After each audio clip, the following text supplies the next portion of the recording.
everyone, I am Marie Walker and I am the director of the Ada Mae Ivester Education Center here at the Northeast Georgia History Center, and today I will be talking to you about what happened to the Titanic.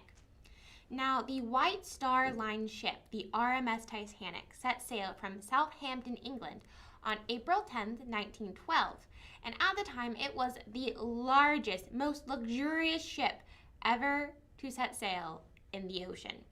Some people called it the Ship of Dreams.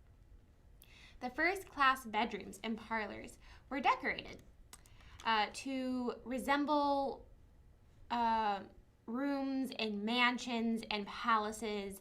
Ornately carved wood and a marble fireplace warmed the first-class lounge. A beautiful glass and a wrought iron dome soared above an elegant grand staircase pictured to my side here.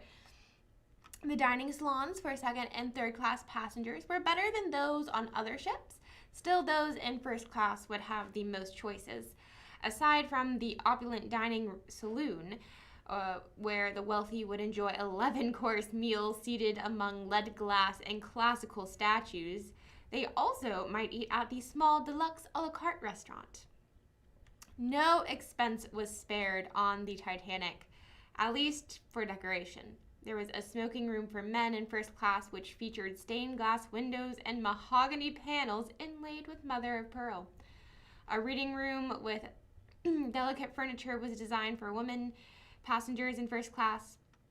Even the second class smoking room was fitted to look like an exclusive men's club, while immigrants in third class would be able to share their hopes while sitting on benches on the stern deck, which was open to the sea. It had a nice view and it was very practical, but really not at all decorative. All the splendor of the Titanic was a product of intense competition among the rival shipping lines in the first half of the 20th century. In particular, the White Star Line found itself in a battle for steamship primacy with Cunard, a respected British firm with two standout ships that ranked among the most sophisticated and luxurious of their time. One of Cunard's best ship was the Lusitania, which launched in and was applauded for its spectacular interiors. The name Lusitania may sound familiar to you, as the ship met a tragic end on May 7, 1915, when a torpedo fired by a German U-boat sunk the ship, killing nearly 1,200 of the 1,959 people on board, and it was one of the factors that led the United States into entering World War I. But before all of that happened, Bruce Ismay, chief executive of White Star Line, began to discuss the construction of 3 large ships to be part of the new Olympic line. This class of liners would be, again, it would be called Olympic. It would feature 3 different liners: the Titanic, the Olympic, which all of the liners were named for, and the Britannic. Now, each of these ships would measure about 882 feet in length and 92.5 feet at their broadest point in width, making them the largest of their time. In March of 1909, work began in the massive Harland and Wolff shipyard in Belfast, Ireland, on the second of these 3 ocean liners, the Titanic, and it continued non-stop for 2 years. On May 31st, 1911, Titanic's immense hull, the largest movable man-made object in the world at the time, made its way down the shipways and into the River Leng and Belfast. More than 100,000 people attended the launching just to watch the ship go from the ship docks where it was being built into the river, which it took about a minute for it to launch, and it went off without a hitch. It was a really good launching. The hull was immediately towed to a mammoth fitting out dock where thousands of workers would spend most of the next year building the ship's decks, constructing her lavish interiors, and installing the 29 giant boilers which would power her 2 main steam engines. Now, according to some hypotheses, Titanic was doomed from the very start by a design which many lauded as state-of-the-art for the time. The Olympic class of liners featured a double bottom and 15 watertight bulkhead compartments equipped with electric watertight doors that could be operated individually or simultaneously by a switch on the bridge. But it is believed that it was these watertight bulkheads that inspired Shipbuilders magazine, in a special issue devoted to the Titanic liners, to be, well, deem them practically unsinkable, because it was thought that these watertight bulkheads would stop any type. If one of the compartments were to be filled, it would be sealed off and the ship would just kind of list to a side, and it would still be fine. It would still remain afloat. Well, that's really not what happened, as we know. Because on the Titanic's first voyage, it was Captain Edward J. Smith who was chosen to conduct this maiden voyage. Ship was the White Star Line's most experienced officer. He was such a favorite of the wealthy passengers who traveled between Europe and the United States that he was known as the millionaire's captain. As befitting the first transatlantic crossing of the world's most celebrated ship, many of these people who came aboard for the first voyage were high-ranking officials, wealthy industrialists, dignitaries, and celebrities. Of course, first and foremost, there was the White Star Line's managing director, J. Bruce Ismay, who was accompanied by Thomas Andrews, who was the ship's builder. Other passengers included millionaires returning to America from Europe because they were on vacation. But also there were a lot of immigrants seeking a better life and coming to America. And then there was also a crew of nearly 900 men and women. Now, curiously, and this will come up later, the financier for the ship, J.P. Morgan, was absent. His International Mercantile Marine Shipping Trust controlled the White Star Line, and he had selected Ismay as the company's officer. Morgan had planned to join his associates on the Titanic, but canceled at the last minute when some business matters delayed him. The wealthiest passenger on board, who is pictured here, was John Jacob Astor IV, heir to the Astor family fortune, who had made waves a year earlier by marrying the 18-year-old Madeline Talmadge Force, pictured next to him. This woman was 29 years his junior, and it was incredibly shortly after divorcing his first wife that they got married. Caused quite a scandal. Other notable passengers included the elderly owner of Macy's, Isidore Strauss, with his wife Ida, the industrialist Benjamin Guggenheim, who was accompanied by his mistress, valet, and chauffeur, and the widow and heiress Margaret or Molly Brown. The employees attending to these collection of first-class celebrities were mostly traveling second class, along with academics, journalists, and tourists, and others who would enjoy a level of service and accommodations equivalent to first class on most other ships, while paying for a second-class ticket. But by far the largest group of passengers was the third class. More than 700 of the passengers on Titanic had third-class tickets. This exceeded the other two levels combined. Some had paid less than $20 to make that crossing. And it was a third class that was really the major source of profit for shipping lines like the White Star Line. Even though the tickets are far less than those traveling first class, you also have way more of them. As you can see, you have 4 sleeping to a room here. The Titanic was designed to offer these passengers accommodations and amenities superior to those found in other third-class accommodations on other ships.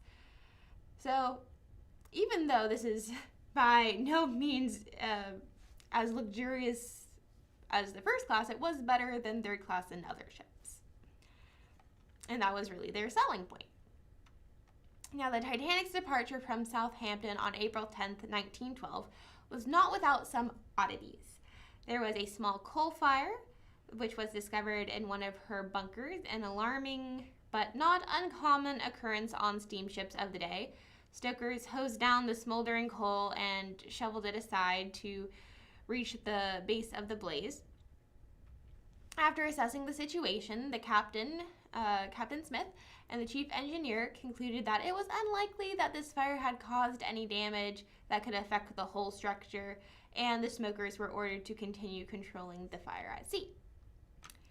According to a theory put forth by a very small number of Titanic experts, they believe that the fire became uncontrollable after the ship left Southampton, forcing the crew to attempt a full-speed crossing, moving at such a fast pace that they were unable to avoid the fatal collision with the iceberg.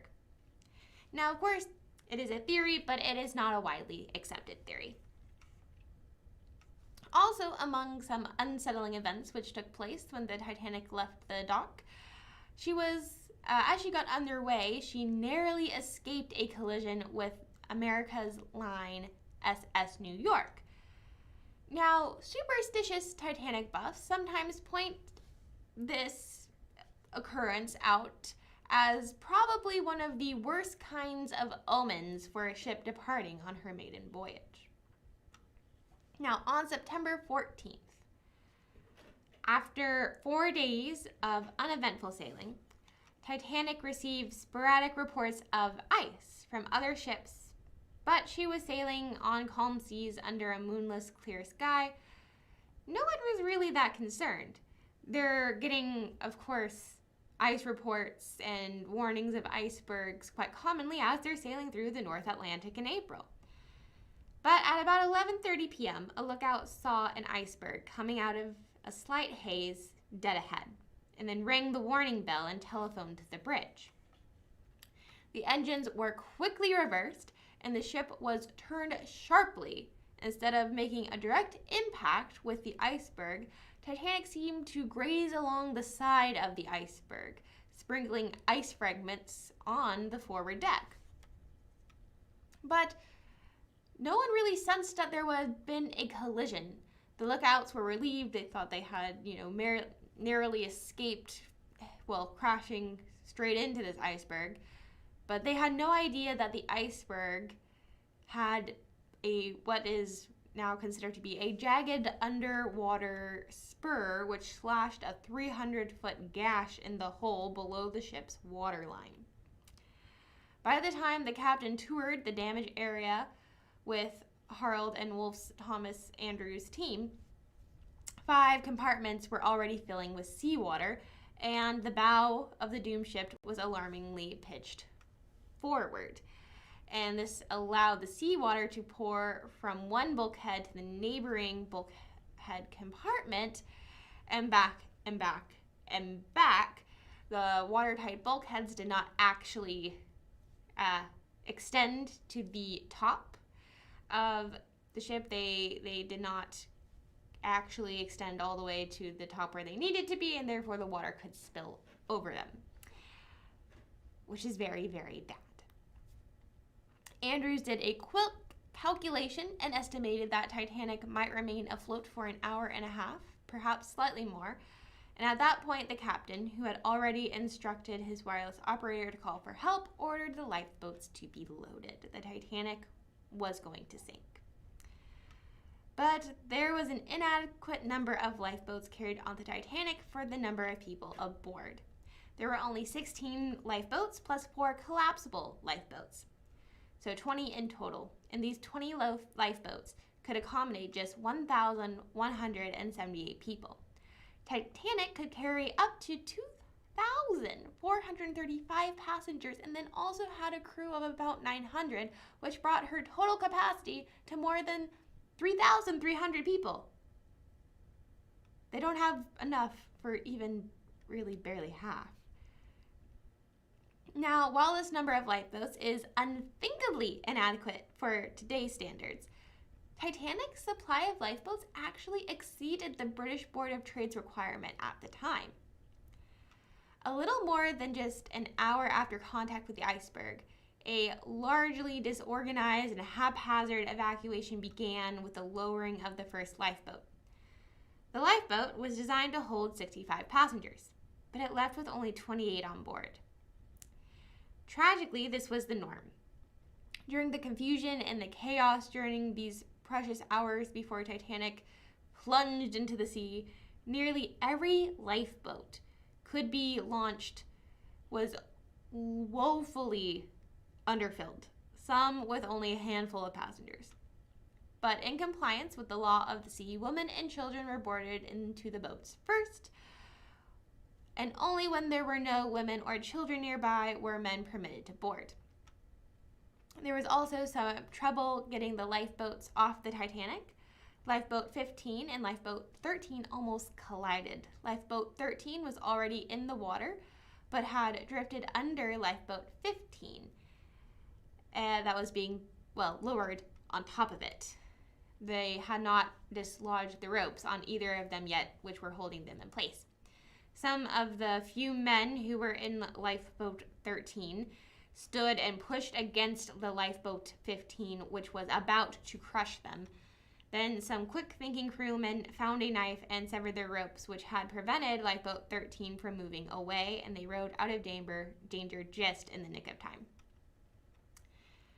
Now, exceeding Andrew's predictions, the Titanic stubbornly stayed afloat for close to 3 hours. Now, the ship's most illustrious passengers each responded to the circumstances with conduct that has really become a central part of the Titanic legend. Ismay, the White Star managing director, helped load some of the boats and then later stepped into a collapsible that was being lowered. Although no women or children were in the vicinity when he abandoned ship, he would never live down the disgrace of surviving the disaster while so many others perished. Thomas Andrews, Titanic's chief designer, was last seen in the first-class smoking room staring blankly at the painting of a ship on the wall. John Jacob Astor, deposited his wife Madeline into a lifeboat and, remarking to the person in charge that she was pregnant, asked if he could accompany her. He was refused entry. He managed to kiss her goodbye just before the boat was lowered away. Although offered a seat on the account of his age, Isidor Straus refused any type of special consideration, and his wife Ida would not leave her husband behind. The couple retired to their cabin and perished together. Benjamin Guggenheim and his valet returned to their rooms and changed into formal evening dress. Emerging onto the deck, he famously declares, "We are dressed in our best and are prepared to go down like gentlemen." One of the most famous stories of Titanic is of the ship's band. The 8-member band, led by Wallace Hartley, was assembled in the first-class lounge in an effort to keep passengers calm and upbeat. Later, they moved to the forward half of the boat deck. The band continued playing, even when it became apparent that the ship was going to sink, and all members perished. There has been much speculation about what their last song was. A first-class Canadian passenger, Vera Dick, and several other passengers alleged that the final tune played was the hymn, "Nearer My God to Thee." And Hartley, one of the leader of the band, reportedly once said to a friend that if he were on a sinking ship, "Nearer My God to Thee" would be one of the last songs that he played. Of course, it's impossible to know for sure. Now, Molly Brown has also made legend as the unsinkable Molly Brown. She was known as by her nickname, Molly, but her actual name is Margaret Robin Brown, and she boarded the Titanic in France. She was returning home to America after a trip to Egypt, and unlike the rather sedate wives of many of the wealthy Americans, Molly was a very high-spirited and open-hearted woman, and those traits made her independent, but many of the straight-laced first-class section shunned her. So Molly was traveling without her husband, who was a Denver mining millionaire. After spending the evening with John Jacob Astor IV and his young bride, Molly was getting ready for bed. The stewards brought word that she should don a life jacket and go up to the boat deck, where she helped load the boats and finally was forced into one of the last lifeboats to leave, Lifeboat 6. Only 24 other people were aboard Lifeboat 6, although it could hold 65. She implored his crewmen to turn back for survivors, but they refused, fearing that they would be swamped by desperate people trying to escape the icy seas. But she took charge of Lifeboat 6 and taught the woman to row, and she led her lifeboat to the Carpathia. This earned her the nickname the unsinkable Molly Brown. As all of this confusion was going on above deck, water from the ruptured compartments continued to fill each succeeding compartment, causing the bow to sink and the stern to be raised up to an almost vertical position above the water. Then the Titanic broke in half, and it bobbed in the ocean for a few moments, and then at about 2:20 a.m. on April 15, 1912, the stern and the bow of the Titanic sank to the ocean floor. 1 hour and 20 minutes after the Titanic went down, the Cunard liner Carpathia arrived. The survivors in the lifeboats were brought on board, and a handful of others were pulled out of the water. It was later discovered that the Leyland liner, the Californian, had been less than 20 miles away at the time of the accident, but had failed to hear Titanic's distress signals because its radio operator was off duty.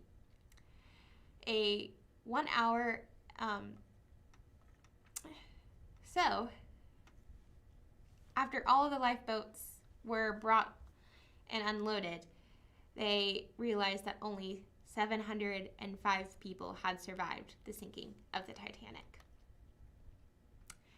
Most of those who perished in the Titanic had died in the water from a form of exposure called hypothermia.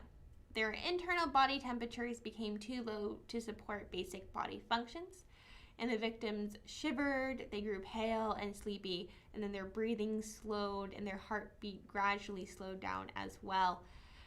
Death from hypothermia comes gently, and most of the Titanic's lost souls slipped into their eternal sleep within several minutes of entering the freezing water. Announcements of details of the tragedy of the Titanic led to outrage on both sides of the Atlantic. In the disaster's aftermath, the first International Convention for Safety of Life at Sea was held in 1913, and there were at least 5 separate boards of inquiry on both sides of the Atlantic, which conducted comprehensive hearings on the Titanic sinking. They interviewed dozens of witnesses and consulted with many maritime experts. Every considerable subject was investigated, from the conduct of the officers and crew to the construction of the ship. Also, at this time, Titanic conspiracy theories flourished. The Titanic sinking had an electrifying impact on the public when she was lost. There was widespread disbelief that the ship could not have actually possibly sunk. And due to the era's very slow and unreliable means of communication, misinformation abounded. Newspapers initially reported that the ship had indeed collided with an iceberg, but remained afloat and was being towed to port with everyone on board. Some of the most enduring conspiracy theories, though, have been that J.P. Morgan had planned the disaster to kill his rivals, millionaires John Jacob Astor, Isidor Straus, and Benjamin Guggenheim, who all did indeed perish on board. Another one is that the Titanic never actually sank. This theory is that someone switched the Titanic with another White Star Line ship, the RMS Olympic, as an insurance fraud scheme. Another theory that began a month after the sinking is that a mummy's curse doomed the Titanic. One of the passengers who went down with the Titanic was William Stead, a British editor who subscribed to early 20th century spiritualism and had spent the past several years claiming a cursed mummy was causing mysterious destruction and disaster in London. On board the Titanic, Stead happily repeated his tale to, any passenger who would listen about the mummy's curse. After the ship sank, survivors recounted Stead's stories to the New York World. The media picked it up and ran with it, and has really been running with the mummy's curse ever since. Of course, all of those are conspiracy theories and have no grounding in fact. While it has always been assumed that the ship sank because of the gash that was caused by the iceberg and the bulkhead compartments then flooded without being tall enough to stop the water, there are various other theories that have emerged over the decades, including that the ship's steel plates were too brittle for the near freezing Atlantic waters, that the impact caused the rivets to pop, and that the expansion joints failed. Those do have some grounding in fact, but they are also not as widely accepted as the theory of, well, the gash in the side caused by the iceberg. There were also very different technological aspects of the catastrophe. But those aside, the Titanic's demise has taken on a deeper, almost mythical meaning in popular culture.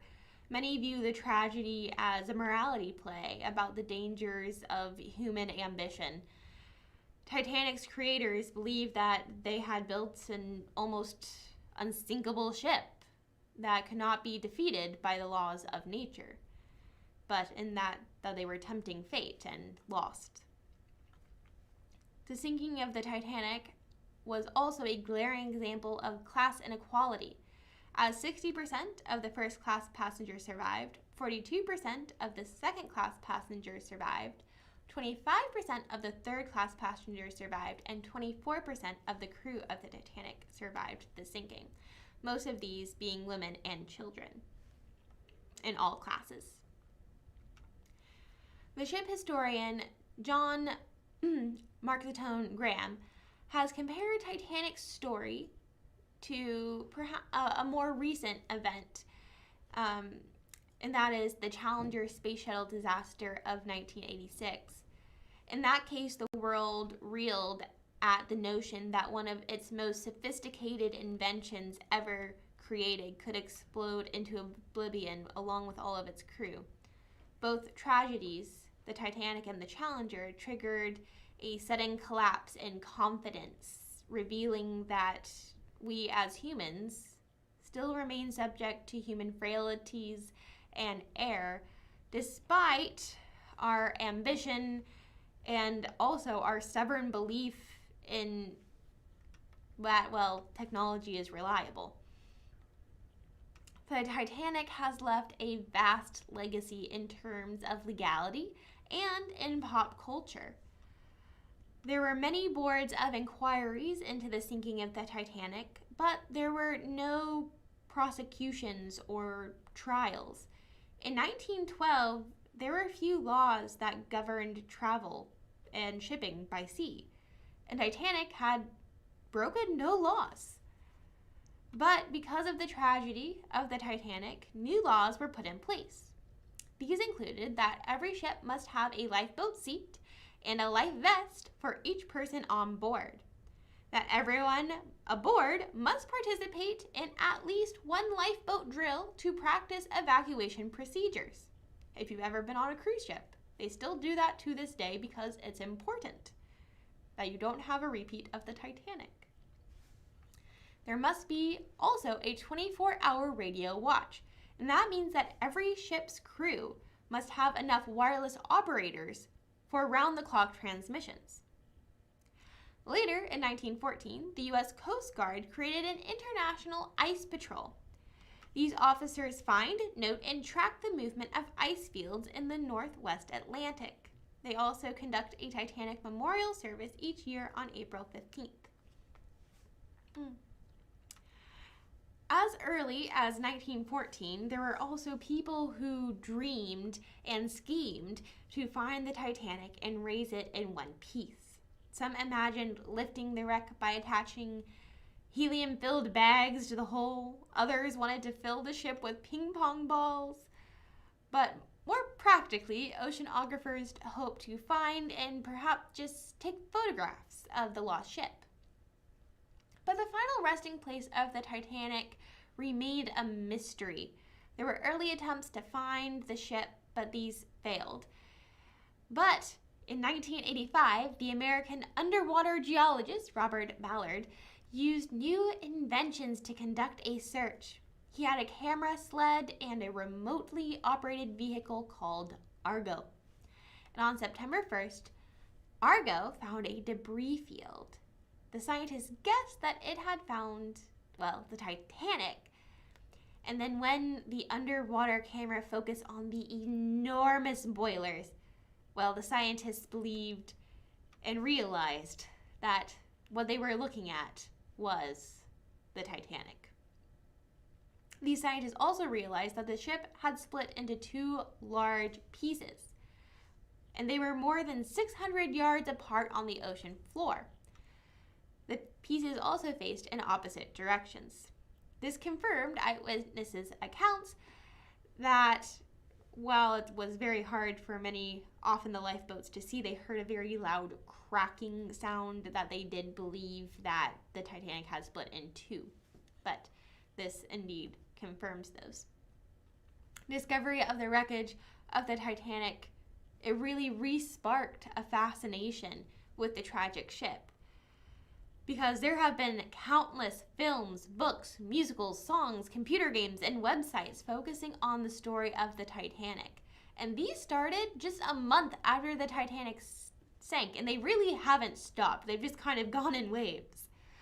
The first movie about the sinking of the Titanic was called Saved from the Titanic, and it was a silent film that was co-written and also starred a Titanic survivor named Dorothy Gibson, who had been traveling as a first-class passenger and escaped in one of the lifeboats. In 1955, the book, which later became a movie, A Night to Remember, renewed some interest in the ship, and then there was also the 1960s musical, The Unsinkable Molly Brown, which opened on Broadway. But of course, after the discovery of the ship, interest peaked again. And then when James Cameron's masterpiece won 11 Oscars, well, Titanic, the movie, and the ship had come back to cement its place in even more modern popular culture almost 100 years after the sinking of the actual Titanic. The movie Titanic premiered in 1997, and it starred Kate Winslet and Leonardo DiCaprio. Within 2 years, this movie had taken in $1,826 million at the box office, making it one of the most successful films of all time. The Titanic continues to be a part of everyday popular culture with sayings, references, live streams such as this one, because we continue to be fascinated by this tragic story of how could something that was made so well, or thought to be made so well, end up, well, having literally everything go wrong that possibly could go wrong. All right, so thank you all so much for watching. We're now, if you have any questions that I can try to answer, please go ahead and put those in the chat. If we have questions already, when we'll start asking those. All right, hey everyone, Miss Libba behind the scenes here. And thank you so much, Marie. That was fascinating and perfect timing, as today is the 14th and tomorrow will be the anniversary of when the Titanic actually did sink all those years ago. Now, we do have a few questions here. Now, one is actually about the Lusitania. We have a question. Was the Lusitania carrying weapons and disguised as a cruise ship, or what was its type of ship? Yes, so the Lusitania was built as a cruise ship, as an ocean liner. Cruise ships, as we think of them today, is not exactly what they would have been used for. These are very luxurious, but it's also a form of travel for people to get from one country to another, the way that we might treat a nice airplane today. So, it is a very fine ocean liner in that sense, and it's carrying people across either to or from vacations or business, or in the case of steerage, it might be immigrants going to a better life, or trying to find a better life. So the Lusitania was one of the White Star Line's, the Titanic's competitors. And the Lusitania had come out before the Titanic. It was noted for its spectacular interiors. Titanic is trying to live up to that and outdo it. Of course, Lusitania survives 3 years more than the Titanic, and then it is shot by German U-boats. This is a very complicated subject because America was trying to stay out of the war, but it was also still supplying Allied forces, Britain and France. It was supplying them with weapons to help their fight against, Germany and those who were more allied with Germany. But they were trying to not, have that be well known, so you would have ocean liners whose primary purpose is taking people to and from different countries. Also, in their cargo, they've got a little extra room. Just throw some weapons in there to be used for the war effort that we're not actually involved in. Britain's just buying them from us. It's fine. So they were trying to get around it that way, and they were kind of using the passengers as human shields almost. You could make that argument. So was Lusitania, did it have weapons on board? Depends on who you ask. Most likely, yes. It did indeed sink, so we cannot know exactly for sure. But in all actuality, it seems most likely the answer to that would be yes. It was definitely a well-known thing that was happening. It was to the point where German U-boats basically said, hey, if you come into this water, if you come into this section of water, we're just going to shoot you. It almost was basically a blockade. But the Lusitania were we're just an ocean liner. We have nothing to do with the war. Well, in actuality, they did, and therefore they were shot. But most people did not know that the Lusitania was carrying weapons. The people on board probably didn't know that Lusitania was carrying weapons when they bought their ticket to go on the Lusitania to, go from one country to another. So it was seen as an attack on civilians because it was, and also wasn't, but it was.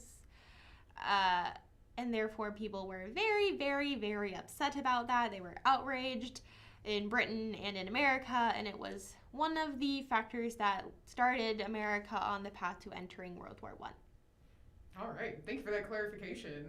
And we also have Laura's question.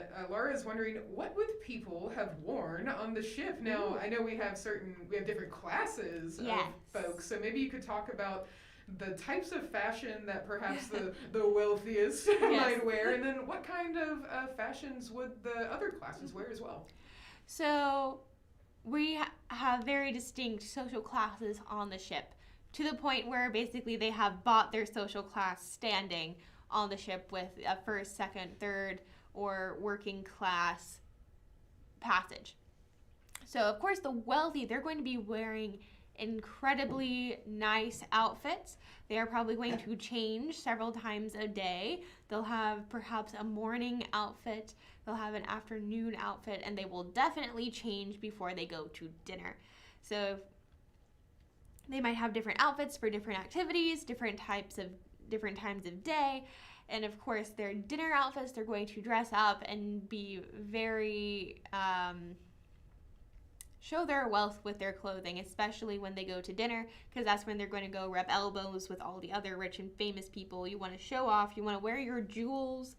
Ladies were wearing diamond necklaces and tiaras to dinner, and long gloves, and what we might consider almost like a ball gown, but it would be a little bit different. Ball gowns, depending on the era, might have shorter trains because you want to be able to dance in them. While if you're going to an evening dinner party dress, they might have more of a train because you're just going to sit and eat and walk around the table a little bit. You're not going to probably be dancing. So they're going to be incredibly well dressed at this time. It's what you would call in Britain, it's King Edward's on the throne, so we call it the Edwardian time period. And is a little looser than the rigid Victorians, but there's still a very refined elegance to the style. Gentlemen, they'll be wearing suits. They would also change for dinner into tucks and tails, and they're going to be wearing three-piece vest suits. They'll have a hat if they go outside for dinner. They're also going to change like the ladies. They would also have different outfits for different activities. If they were going to go to the gym or take a stroll out on the deck, it would probably be different outfits than if they were going to the lounge or to dinner, of course. For second class, they are not going to have as many outfits. They do not have as much money. If they are indeed a servant, a maid, or a valet to one of the people in first class, they might have a little bit more of a uniform that they're expected to wear. Certain colors, depends on your employer. If you're just a person who's on vacation, a tourist, an academic traveler, just who is not as wealthy, but still wants to have the experience of basically what a first class would be like on any other ship, you're just going to kind of be wearing what you would consider more normal clothes of the time period. You would probably also still change for dinner. It's still a pretty formal occasion, but you're just not going to have as many costume changes. It's going to be like first class, but just toned down a little bit. While in third class, these people have mostly just, they have literally their entire all of their belongings, all their worldly possessions are going to be with them on the ship, either in their trunk that is in the hull or with them in their suitcase. And third class, it probably is not expected that you change for dinner.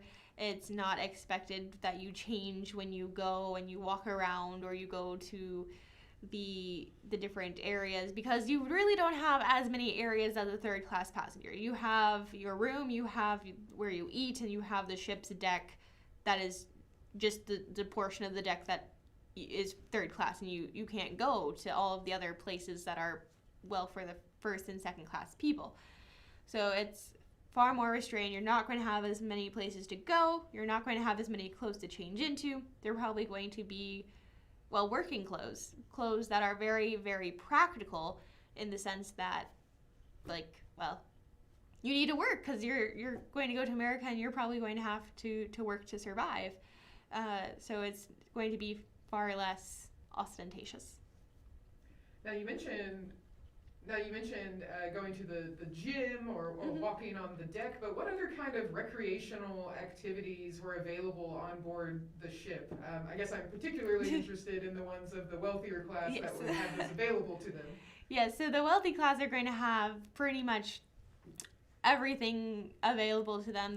This is the Titanic that is trying to be the best and biggest and the most luxurious. So the wealthy have smoking rooms. The ladies have a library. Of course, I assume the men could also go to the library, but it was more designed in a feminine style, I should say. And there are also still very gendered rooms. The ladies are not expected to go into the smoking room. That's a gentleman's area. So you have the libraries, you have these lounges, you have places where you can go take tea.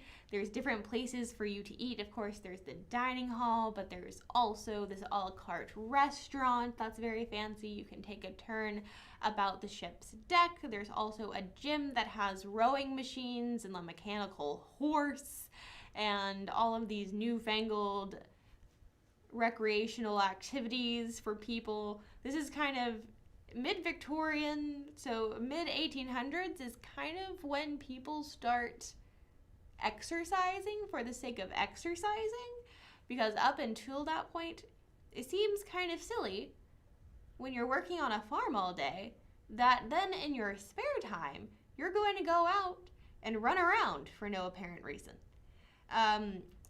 It's not until we start seeing people with more desk jobs where you're sitting most of the day that exercise then becomes a part of people's lives. And that transformation takes part beginning in the mid-1800s.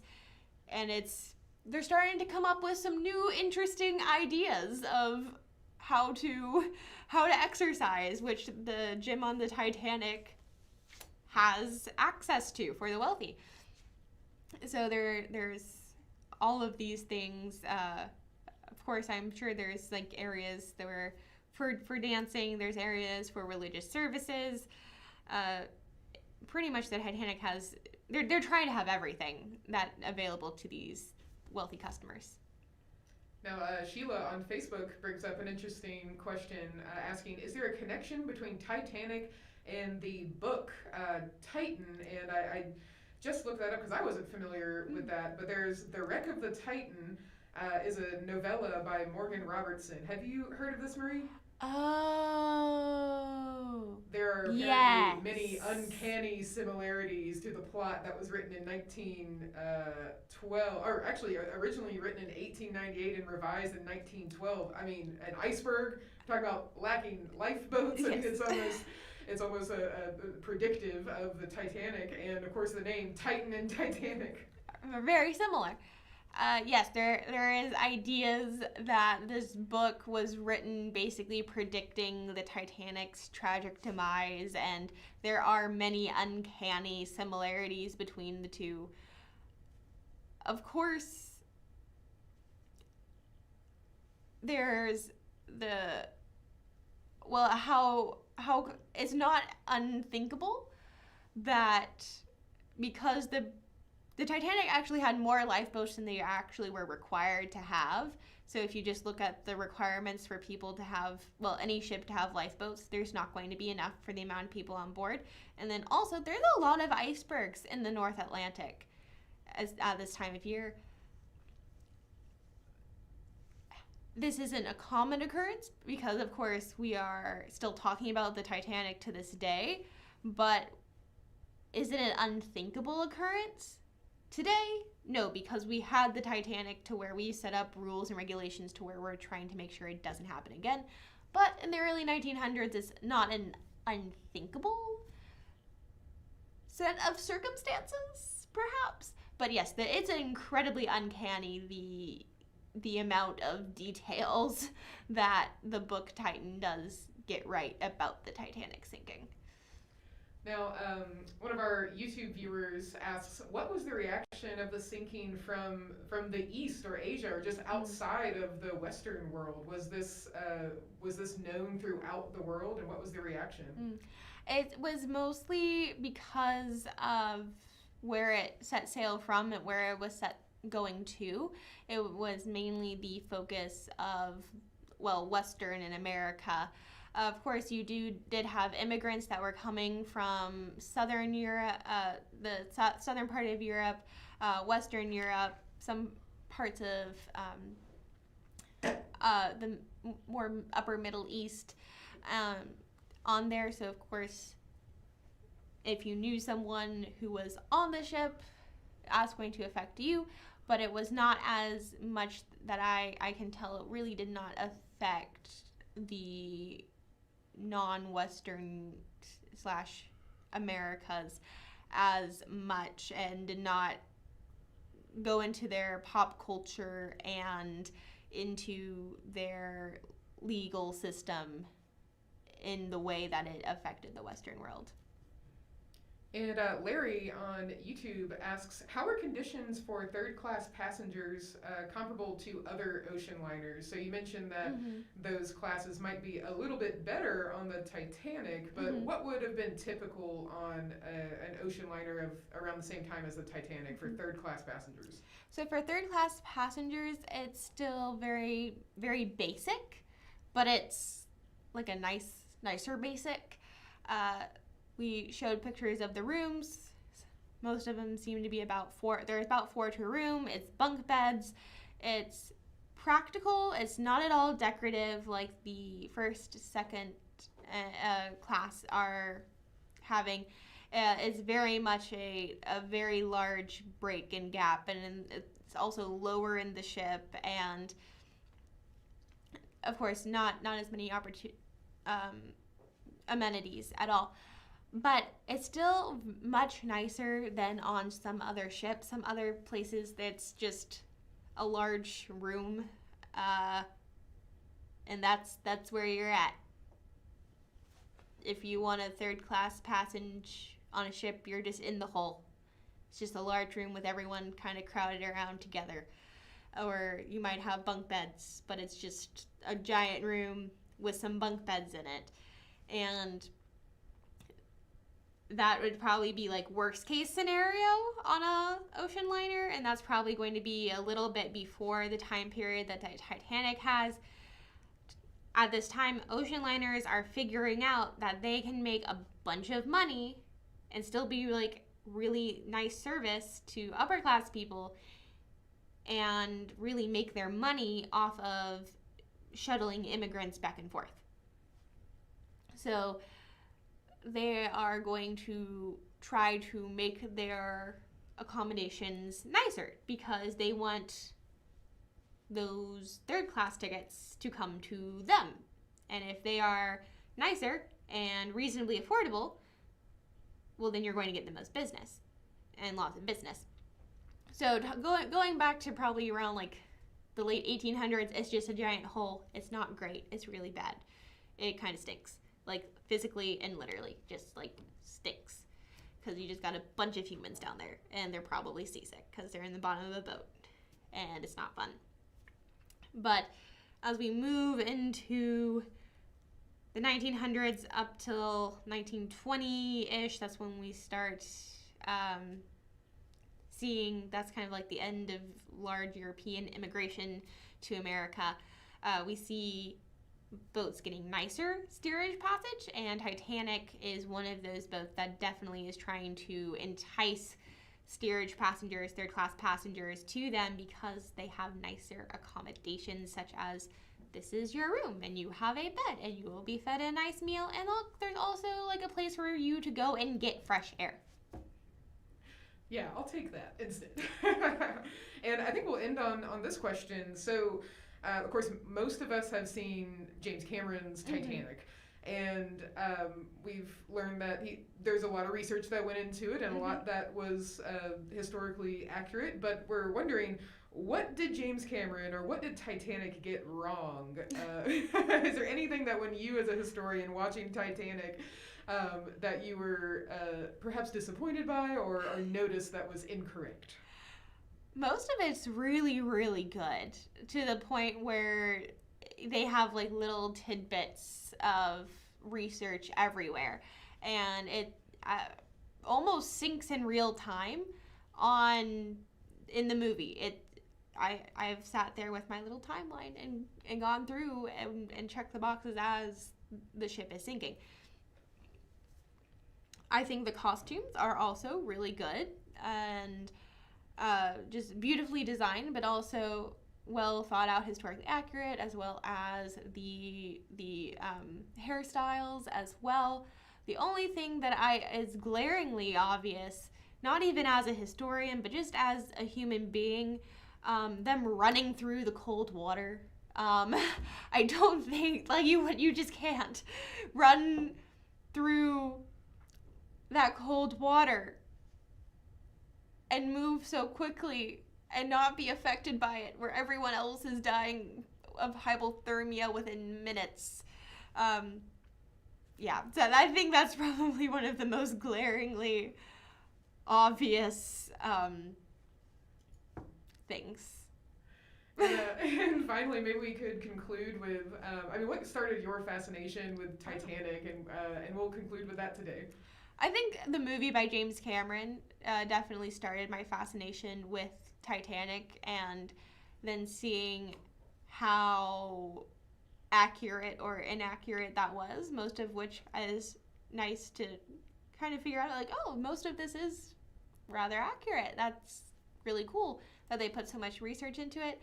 I think it captures my imagination as well as many other people's imagination, because it's brings out the best and the worst of humanity and in tragedy, and how when you have just this almost this giant metaphor of human progress sinking and making such glaringly what we would consider today obvious errors, which cost so many people their lives, is just how I think, like, you know, what happened to the Titanic? How did this happen? And it's almost a question that we keep asking ourselves, because we just think how it's still, I believe, the worst peacetime disaster, maritime disaster, because it wasn't done out of malice. It was just done out of, it wasn't done, it just happened. All right, so I believe that was our last question for today. Thank you so much for joining me today as we talked about what happened to the Titanic so many years ago on this day as it ran into the iceberg. So thank you so much for joining me. If you enjoyed this presentation, please consider donating to our monthly donation goal. You can do it down at the link right there. And again, thank you so much for watching, and until next time, stay safe and take care.